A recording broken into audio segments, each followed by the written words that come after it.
APP4, Ikalawang Markahan, Agriculture Week 2, mga taong kilala sa larangan ng paghahalaman. Edith Da Cuy Cuy. Si Edith Da Cuy Cuy ng Refmad Farms ang may-ari ng pinakamalaking bukid ng dragon fruit sa bansa sa Ilocos Norte. Ang kanyang bukid ay bunga ng kanyang paghahanap ng lunas sa sakit ng kanyang anak. Ang Dragon Lady, gaya ng tawag sa kanya, ay nakapagpalago ng kanyang negosyo sa pamamagitan ng pagbabago sa proseso at pagsasaliksik, at kilala ang kanyang bukid sa zero-waste farming practices nito.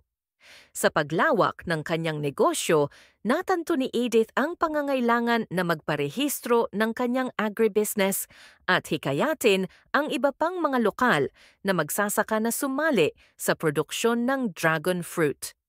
Ang kanyang dragon fruit ay ipinamamahagi dito sa bansa at sa ibang bansa. Ang kanyang pangarap ay gawing malalaking producer ng dragon fruit ang Pilipinas. Jose H. Mercado. Ang pagmamahal para sa masarap na kape ay nagpapatuloy kay Jose H. Mercado at sa kanyang pamilya na mga tuwirang mga kaanak ng mga orihinal na mga ngalakal ng kape sa lungsod ng Lipa. Si Barako Joe, gaya ng palayaw na maari niyang tawagin ayon sa kanyang mga kaibigan at mga kasamahan, nagsimula mula sa pinakamababang simula at ito'y binibiro niyang alaala. Ipinanganak ako sa loob ng isang sako ng kape sa ilalim ng puno ng kape.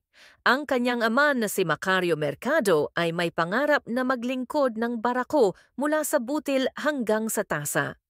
Nahikayat ng pangarap na ito at pagmamahal para sa lahat ng bagay tungkol sa kape, ang unang Cafe de Lipa ay nagbukas noong ika-26 ng Oktubre, 2006.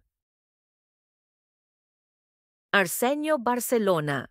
Mula sa kanyang mga paglalakbay sa Taiwan, na-inspire si Arsenio Barcelona sa teknolohiya at mga paraan ng pagsasaka na kanilang ginagamit. Ipinabalik niya ang impormasyong ito sa Maynila. Noong 1997,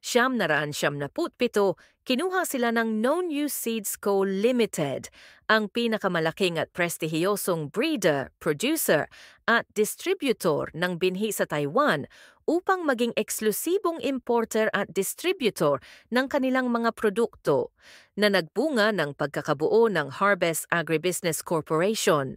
Matapos ang kanilang tagumpay, nag-aalok sila ng buwanang pagsasanay upang hikayatin at magbigay inspirasyon sa mga Pilipino na subukan ang pagsasaka sa kanilang bakuran. Paris Uy. Ang advokasya ni Paris Uy para sa mga organikong produkto ay mabuti ang naging pagtanggap sa bansa. Siya ay nakatuon sa pag-aani ng organikong gulay na ngayon ay lubos na nasa demanda. Ang Live Green International Incubers ngayon ay namamahagi ng sariwang ani at organikong produkto sa 19 na mga tindahan sa bansa, kasama na ang mga kilalang mall at mga establisyemento. Pinalak din nila ang unang tindahan ng buong pagkain sa bansa na tinawag na organiko. Ang Live Green ay nagbibigay din ng mga programa ng pagsasanay sa mga magsasaka at hanggang Mayo 2014, sila ay nakapagtala ng kabuuang 160 nagtapos, kung saan 88 sa kanila ay ngayon ay mga sertipikado at opisyal na mga kontratadong magsasaka ng organikong produkto. Senen Bacani. Dating kalihim ng kagawaran ng pagsasaka at country manager ng Dole Philippines, si Senen Bacani. Siya ay may malalim na kaalaman sa agrikultura. Siya ang nagsisilbing Chief Executive Officer, CEO ng La Fuerza Incares, isang malaking taga-export ng saging sa bansa. Sa kanyang determinado na tumulong sa komunidad, binago niya ang malalawak na lupain sa isang plantasyon na ngayon ay nagbibigay ng 5 hanggang 6 na milyong kahon ng Cavendish na saging na inilalabas sa gitang silangan at sa Asya. Kilala sila sa tagline na nag-e-excel kami dahil nagmamalasakit kami.